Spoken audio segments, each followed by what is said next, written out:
selamat datang di podcast kami. Hari ini kita bakal bahas isu yang sering banget kita dengar nih di berita, tapi cuman kita anggap sebagai timeline biasa, yaitu korupsi. Tapi kenalan dulu nggak sih? Bener banget, perkenalkan nama saya Fauzi Izatul Kalisa dengan NIM akhiran 104 yang bertugas sebagai moderator pada podcast kita hari ini, dan rekan saya Devita Teoris dengan NIM 196 yang bertugas sebagai moderator juga pada podcast kali ini. Nah, di episode kali ini kita nggak hanya bahas korupsi sebagai masalah hukum, tetapi kita akan bahas korupsi sebagai masalah kemanusiaan. Nah, tujuan podcast kali ini untuk menemukan integritas, etika, tanggung jawab sebagai kita agen perubahan, agent of change, untuk membangun budaya anti korupsi sejak dini. Dari sisi saya nih Devita menilai korupsi dan integritas. Korupsi sebenarnya bentuk kegagalan dari integritas itu sendiri, yang dimana integritas menanamkan nilai kejujuran, yaitu kesesuaian dengan apa yang kita ucapkan dengan apa yang kita perbuat. Sedangkan korupsi ini melanggar nilai-nilai pokok dari integritas itu sendiri. Jadi teman-teman, tanpa berlama-lama lagi, mari kita panggil narasumber kita. Nah, kita sudah kedatangan narasumber kita nih. Nah, mungkin untuk narasumber kita dipersilakan untuk perkenalan diri terlebih dahulu. Baik, perkenalkan saya Mia Audina dengan NIM akhir 229. Halo Audi. Hai. Untuk sampingnya mungkin. Halo, perkenalkan nama saya Nela Febriani Salsabila, akrab dipanggil Bila dengan NIM 094.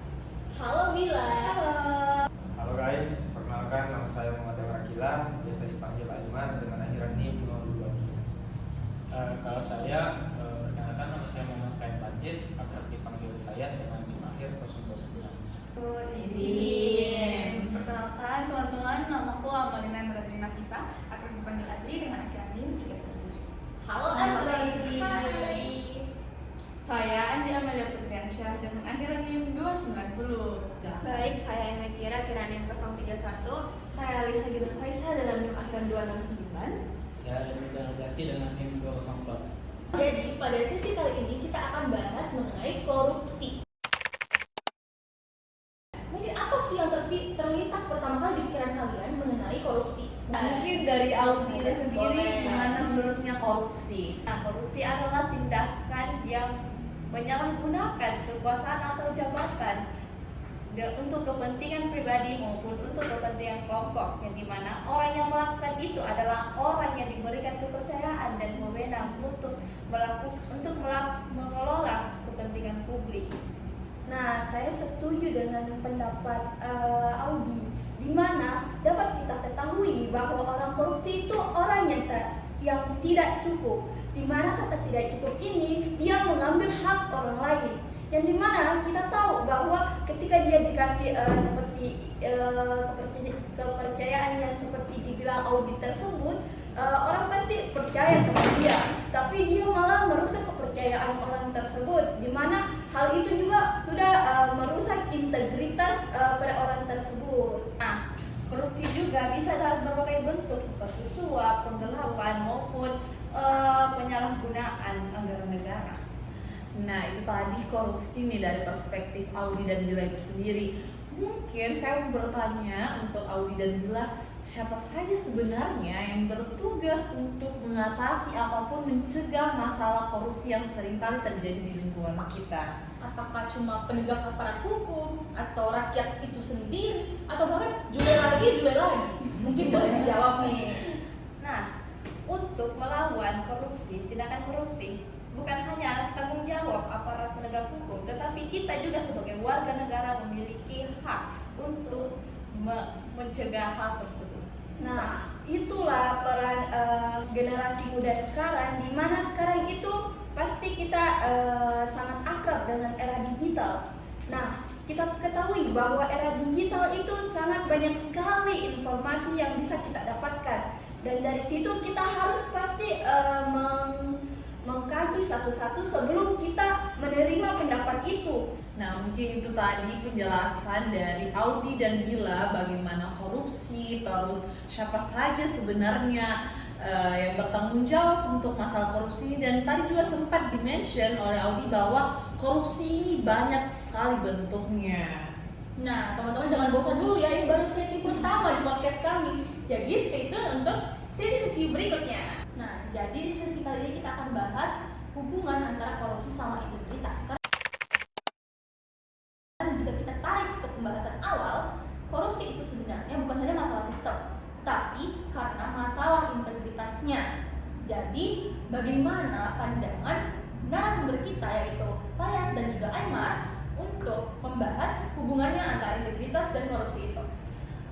Kalau saya sendiri, korupsi dan integritas ini merupakan dua konsep yang saling bertolak belakang, yang dimana korupsi muncul ketika seseorang menyalahgunakan kekuasaannya, jabatannya, atau kepercayaan seseorang demi kepentingan mereka pribadi.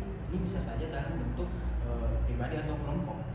Sedangkan integritas mencerminkan kepercayaan, kesesuaian, dan konsistensi antara nilai dan tindakannya. Ini beserta komitmen untuk selalu melakukan hal yang benar meskipun mereka tahu mereka itu berada dalam situasi yang sulit. Lemahnya integritas ini seringkali menjadi akar penyebab utama dalam terjadinya kondisi praktik korupsi dalam berbagai sektor kehidupan. Dalam kondisi ini, korupsi ini seringkali dianggap menjadi tindakan yang wajar atau bahkan dibenarkan. Sebaliknya, individu yang memiliki integritas yang tinggi, otomatis mereka akan menolak tindakan korupsi tersebut karena mereka menyadari bahwa tindakan tersebut itu bisa merugikan banyak pihak, bisa merusak kepercayaan publik serta mencederai nilai keadilan. Nah, mungkin tadi itu dari sisi Fayat, mungkin ini akan dijelaskan dari perspektif Aymar itu sendiri mengenai apa sebenarnya hubungan antara korupsi dan integritas. Tapi mungkin sebelum itu saya akan menjelaskan dulu secara singkat apa sih konsep integritas maupun korupsi menurut saya. Jadi mungkin kita bisa mulai dari korupsi. Korupsi itu saya akan menjelaskan mulai dua hal, yaitu secara etimologis dan ontologis. Secara etimologis itu secara bahasa, korupsi itu berasal dari bahasa Latin, lebih tepatnya berasal dari kata corruptio atau corrumpere yang berarti rusak, hancur maupun busuk. Nah, sedangkan secara ontologis ataupun secara hakikatnya itu bisa didefinisikan sebagai sebuah tindakan yang dilakukan oleh sebuah mungkin individu ataupun kelompok ataupun itu institusi yang dimana tindakan yang mereka lakukan ini tidak sesuai dengan realitasnya atau melenceng dari tujuan awalnya. Integritas secara etimologis itu berasal dari bahasa Latin juga, diambil dari kata integritas juga yang berarti utuh ataupun lengkap. Sedangkan secara ontologis atau secara hakikatnya itu bisa dibilang definisinya itu seperti adanya kesesuaian antara isi pikiran dari seseorang dan juga isi hatinya dan juga apa yang dia buat. Nah, apa sih hubungannya korupsi dan integritas itu sendiri? Bisa seperti kita tahu dan seperti dibilang juga oleh sahabat saya tadi Fayat, korupsi dan integritas ini merupakan sebuah konsep yang sangat bertolak belakang, di mana korupsi ini kita bisa lihat tadi itu berhubungan dengan hal-hal yang kurang baik ataupun hal-hal yang negatif, di mana mereka ini melakukan tindakan yang tidak sesuai yang seharusnya dengan tujuan awalnya. Sedangkan integritas ini merupakan sebuah konsep yang bisa dibilang mengarah ke arah yang baik ataupun positif, karena dia terjadi keselaras antara apa yang dipikirkan ataupun ada juga antara apa yang dipikirkan, apa yang dirasakan dan juga apa yang dirasa. Jadi terjadi sebuah kejujuran di situ. Nah, apa sih hubungannya? Menurut saya korupsi ini dapat terjadi ketika rasa integritas atau integritas ini yang dimiliki oleh sebuah individu atau sebuah kelompok ataupun institusi ini rendah. Jadi mereka jadi lebih gampang atau lebih gampang atau lebih terdorong untuk melakukan tindakan-tindakan yang melenceng dari tujuan dasarnya. Nah, berbalik arah juga dari hal itu, ketika seorang individu ini memiliki integritas yang kuat, maka mereka pasti akan lebih condong atau lebih terjauhkan lah dari melakukan kegiatan korupsi. Mungkin itu saja. Nah, tadi itu sudah dijelaskan secara rinci oleh Fayat dan Aymar itu sendiri mengenai apa sebenarnya hubungannya korupsi dan integritas. Bahkan sudah dijelaskan juga tadi oleh Aymar pengertian secara etimologis dan ontologis. Mungkin pembahasan semakin seru ya dari kita, dan di sesi-sesi selanjutnya bakal banyak topik-topik menarik lagi yang bakal kita bahas. Jadi stay tune terus di podcast kita. Mungkin di sesi sebelumnya kita sudah bahas apa itu korupsi, lalu hubungannya korupsi dengan integritas. Mungkin sesinya agak lebih berat karena kita bakal fokus untuk membahas korupsi di sektor kesehatan itu sendiri. Bener banget tuh teman-teman. Jadi mungkin ini pembahasannya agak relate banget dengan profesi kita ke depannya mengenai korupsi di sektor kesehatan. Mungkin boleh dimulai dari Amel duluan ya. Jadi korupsi di sektor kesehatan merupakan masalah yang sangat serius karena dampaknya langsung dirasakan oleh masyarakat, khususnya pasien yang ingin mendapatkan pelayanan medis. Praktik korupsi kesehatan seperti penggelembungan pengadaan alat kesehatan, manipulasi layanan hingga suap dalam distribusi obat menyebabkan menurunnya kualitas kesehatan. Akibatnya, fasilitas kesehatan kurang optimal, tenaga medis kekurangan sarana, dan pasien seringkali tidak mendapatkan pelayanan yang layak. Nah, mungkin saya lanjut. Mungkin tadi Amel itu bahas secara umumnya korupsi, ataupun kayak untuk dalam administratifnya itu sebenarnya korupsi itu di sektor kesehatan itu tidak hanya dilihat sebagai penyimpangan dari kode etik, tetapi juga sebagai kegagalan tata kelola atau governance failure, di mana korupsi dalam sektor ini merupakan lemahnya transparansi, rendahnya akuntabilitas, serta tidak efektifnya mekanisme pengawasan dalam administrasinya. Masalah ini bukan hanya fenomena di Indonesia atau di nasional saja, tetapi juga terjadi di seluruh dunia. Sektor kesehatan memiliki kompleksitas administratif yang tinggi, termasuk banyaknya pihak yang terlibat, rumitnya alur pelayanan dan barang, serta hubungan lintas institusi, di mana kompleksitas ini meningkatkan asimetris informasi, di mana terjadi perbedaan informasi antara satu pihak dan belah pihak yang lainnya. Hal ini dapat menyulitkan proses pengawasan dan evaluasi, terutama jika tidak disertai dengan sistem pelaporan yang terbuka atau transparan. Literatur kebijakan publik oleh U4 yang mengenai health sector basis itu menekankan bahwa semakin kompleks suatu sektor itu bakal semakin besar kebutuhan untuk sistem kontrol yang formal dan terdokumentasi sehingga tidak terjadi suatu hal seperti korupsi.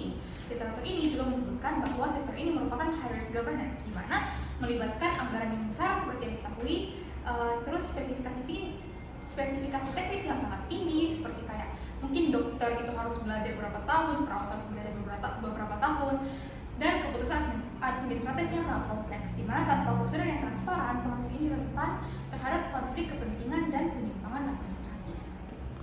Nah, mungkin itu tadi penjelasan dari Azri. Dari Amel sendiri mungkin ada yang masih ingin ditambahkan? Ya, jadi lebih dari sekedar kerugian finansial. Korupsi di sektor kesehatan merupakan pelanggaran terhadap nilai-nilai kemanusiaan. Sektor kesehatan seharusnya berorientasi pada penyelamatan nyawa dan peningkatan kualitas hidup, bukan pada keuntungan pribadi ataupun kelompok. Ketika dana kesehatan disalahgunakan, yang dikorbankan bukan hanya anggaran negara, tetapi juga hak masyarakat untuk hidup sehat. Oleh karena itu, upaya pencegahan korupsi harus dilakukan secara menyeluruh melalui penguatan integritas, transparansi, dan pengawasan yang ketat. Penegakan hukum yang tegas harus diiringi dengan penanaman nilai-nilai etika dan moral kepada seluruh pemangku kepentingan di sektor kesehatan. Dengan demikian, sektor kesehatan dapat kembali menjadi ruang pelayanan yang bersih, adil, dan berorientasi pada kesehatan masyarakat. Oke, mungkin tadi ada beberapa solusi yang dipaparkan oleh Amel. Ada pun salah satu yang mendapatkan pikiran oleh saya yang tadi dibilang oleh narasumber sebelumnya, yaitu bila mengenai era digital pada sekarang, di mana era digital ini juga sangat berpengaruh pada administrasi di semua sektor publik maupun itu di sektor kesehatan ini sendiri, di mana digitalisasi di sektor ini dilihat sebagai sarana untuk memperkuat transparansi dan akuntabilitas. Sistem digital memungkinkan standarisasi prosedur, pencatatan otomatis, serta jejak kegiatan yang lebih jelas bisa dibilang. Dalam sektor kesehatan, penerapan sistem ini bertujuan untuk mempersempit ruang diskresi administratif yang tidak terdokumentasi. Namun, menurut WHO, pada literatur Governance for Health Systems juga menegaskan bahwa digitalisasi ini hanya efektif bila terjadi pengawasan terhadapnya. Di Indonesia sendiri, pengawasan ini itu dilakukan oleh KPK seperti yang kita ketahui sebagai pemberantas korupsi yang menekankan pendekatan pencegahan melalui perbaikan sistem dan kolaborasi dengan instansi lainnya. Mungkin itu tadi berupa penjelasan dari Azri dan Amel sebenarnya bagaimana korupsi di sektor kesehatan, dan juga sudah dijelaskan tadi ya Devita, Iya. bahwa ternyata korupsi itu bukan hanya kerugian finansial tapi juga itu berdampak pada pelayanan kesehatan untuk masyarakat itu sendiri. Dan juga intermezzo sedikit, sebenarnya korupsi itu dilakukan oleh seseorang atau bahkan oknum, suatu individu atau kelompok yang sebenarnya punya kekuasaan dan kesempatan, tapi dia memilih untuk menggugurkan nilai kejujurannya. Benar banget Devita. Tadi kita sudah bahas mengenai korupsi di sektor kesehatan, jadi mungkin ini adalah sebuah spill untuk teman-teman di sesi berikutnya. Kita bakal bahas yang lebih seru lagi, yang lebih menarik mengenai korupsi di sektor kesehatan. Jadi di sesi kali ini kita bakal bahas kasus yang lagi hangat-hangatnya nih teman-teman. Nah, hal ini menimbulkan kontroversi di kalangan masyarakat. Mungkin kronologinya akan dijelaskan oleh narasumber kita, Ayuni. Baik, awalnya program pemberian makanan tambahan ini merupakan salah satu intervensi strategis dari pemerintah yang mana targetnya merupakan kelompok-kelompok rentan seperti ibu hamil dan bayi di bawah usia 5 tahun. Nah, fokus awalnya itu berada pada 1000 hari pertama kehidupan, di mana pada fase ini, seperti yang kita ketahui, kerusakan pada balita itu bersifat irreversible, yang mana tidak bakalan bisa disembuhkan atau bakalan dibawa sampai usia dewasa. Nah, tujuannya itu untuk mengatasi masalah-masalah gizi seperti stunting dan gizi buruk. Oleh karena itu diberikan pemberian tambahan gizi, baik itu berupa protein, mineral, energi, dan lain sebagainya. Program ini awalnya dijalankan oleh Kementerian Kesehatan dan mencakup pemberian atau pengadaan barang tambahan. Salah satu bentuknya yaitu dalam bentuk biskuit, yang mana bentuk biskuit ini dipilih bukan tanpa sebab, namun karena bentuk biskuit ini merupakan salah satu bentuk yang gampang untuk didistribusikan dan juga lebih tahan lama. Sayangnya, walaupun program ini ternyata sudah dimulai dari tahun 2013, dalam beberapa tahun terakhir, Komisi Pemberantasan Korupsi mulai mencium adanya indikasi penyimpangan, khususnya pada tahun 2016 sampai 2020, di mana biskuit yang harusnya mengandung premix vitamin dan mineral serta bahan-bahan komponen gizi lainnya justru digantikan dengan bahan-bahan yang lebih murah seperti tepung dan gula. Dan dari segi anggaran sendiri, kita bisa lihat bahwa hanya salah satu paket pengadaannya saja itu mencapai pagu sekitar 88,7 miliar dan harga perkiraan sedianya sebanyak 88,4 miliar. Yang mana ini menjadi pertanyaan teman-teman sekalian, di mana apabila komponen-komponennya sudah digantikan dengan tepung dan gula, mengapa harga perkiraan sedianya masih saja sangat fantastis? Dan itu cuma merupakan salah satu paket pengadaan saja, belum seluruh total paket pengadaan secara skala nasional, dan juga belum termasuk dana alokasi khusus yang diberikan kepada daerah-daerah setempat. Contohnya pada Kabupaten Bantul. Kabupaten Bantul ini untuk pengadaan program makanan tambahan mencapai dana alokasi khusus sebanyak 12 miliar. Yang mana ini hanya untuk satu kabupaten saja teman-teman sekalian. Yang mana itu bukan merupakan jumlah yang kecil. Dan dari sini kita bisa menyimpulkan bahwa sebenarnya di sini ada indikasi korupsi. Yang mana meskipun sudah ada angka sebagian dari Komisi Pemberantasan Korupsi dan juga dari Komisi Pemberantasan Korupsi dan juga dari pihak-pihak lain yang berwenang belum ada dirilis rincian anggaran yang betul-betul mencakup seluruh paket-paket pengadaan, sehingga publik ini masih berada dalam masih samar-samar berapa sih sebenarnya estimasi kerugian yang dihasilkan oleh korupsi pada program pengadaan makanan tambahan ini. Nah, mungkin sudah dijelaskan oleh Ayumi ya secara terperinci mengenai kronologinya, sehingga kita dapat pencerahan sedikit ya Devila ya mengenai kenapa sih sebenarnya salah kasus ini lagi layak diperbincangkan.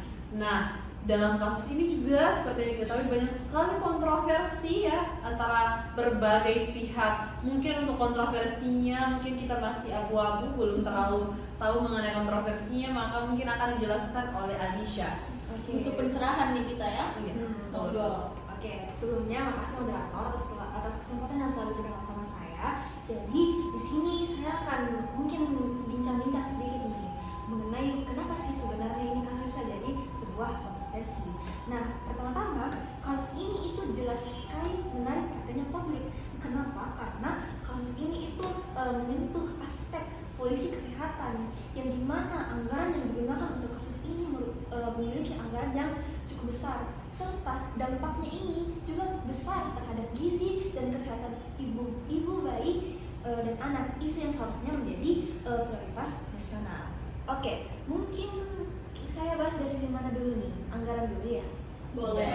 Namanya aja. Jelas. Oke, baik, jadi dari sisi anggaran, program PMT ini itu mencakup anggaran yang cukup besar sebenarnya.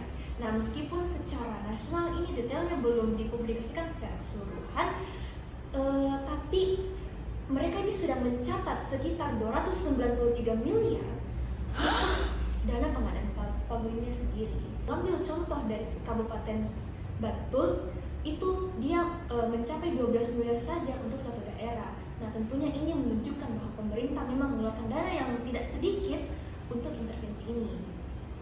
Nah, terus sebenarnya dari mana sih masalahnya atau kontroversinya ini berasal? Nah, masalahnya ini muncul ketika efektivitas dari program ini tuh dipertanyakan. Nah, KPK melaporkan dan media juga melaporkan, dan media itu menyebut bahwa indikasi kualitas gizi dari PMT ini dikurangi secara signifikan, yang dimana artinya produk-produk yang telah sampai dan telah dikonsumsi oleh balita dan ibu hamil itu sudah tidak mengandung nutrisi seperti yang seharusnya tertera di kontrak pengadaan. Walau di sini perlu kita catat bahwa dana penuh itu tetap dibayarkan. Nah, tentunya ini menyebabkan publik menduga bahwa anggaran yang besar itu tidak sepadan dengan hasil gizi di lapangan. Selanjutnya, mungkin saya akan bahas sedikit mengenai dampaknya. Nah, bukan cuma soal uang negara nih, tapi dampak kesehatannya juga ini tidak tergantikan. Kenapa? Karena apabila anak-anak gagal menerima nutrisi penting selama 1000 hari pertamanya mereka, itu bisa berefek yang irreversibel seperti yang tadi Ayumi katakan, misalnya seperti gangguan pertumbuhan, perkembangan kognitif, dan juga kesehatan jangka panjangnya. Nah, selain itu, kontroversi ini makin memanas di publik karena terdapat indikasi korupsi. Nah, tentunya indikasi korupsi ini bukan cuma semacam kerugian fiskal saja, melainkan ini bisa mengikutsertakan potensi pengkhianatan terhadap kebijakan publik secara nasional. Apalagi kan kita tahu bahwa kebijakan atau isu ini sebenarnya itu prioritasnya nasional. PMT ini adalah salah satu strateginya pemerintah buat mencegah stunting. Namun karena meskipun ini PMT jadi isu nasional yang pemerintah agung-agungkan, namun ternyata terdapat indikasi korupsi. Nah, yang terakhir, isu ini menyoroti lemahnya pengawasan, yang artinya terdapat sinyal atau sistem yang perlu diperbaiki agar dana yang besar sekali ini yang tidak secara penuh direalisasikan melalui biskuit ini itu perlu dialokasikan secara benar-benar sehingga biskuit ini dapat memberikan manfaat maksimal bagi pada sasaran, yaitu balita dan ibu hamil. Nah, benar banget kata Alisa teman-teman. Kita udah dengar kronologi dari Ayumi dan juga kontroversi. Nah, sekarang kita akan bahas dampaknya secara keseluruhan dari kasus ini. Mungkin akan dipaparkan oleh narasumber kita, Dani. Jadi dampak dari kasus yang telah dipaparkan oleh teman kita, pertama itu menurunnya kepercayaan pada program kesehatan. Nah, kasus dugaan korupsi pengadaan biskuit PMT ini, pemberian makanan tambahan yang seharusnya dipakai untuk mencegah stunting, malah justru kehilangan nutrisi pentingnya karena dikurangi demi keuntungan yang haram. Hal ini sangat mengguncang atau mematahkan kepercayaan masyarakat terhadap program pemerintah. Ketika bantuan gizi untuk balita dan ibu hamil tidak sesuai standar, orang tua pasti akan ragu menerima serta mengikuti intervensi kesehatan berikutnya, termasuk seperti imunisasi ataupun posyandu. Hal ini sangat berisiko merusak hubungan antara layanan kesehatan dan masyarakat, yang sangat penting untuk keberhasilan program kesehatan masyarakat. Dampak yang kedua, gizi anak tidak tercapai dan angka stunting di Indonesia masih tak turun.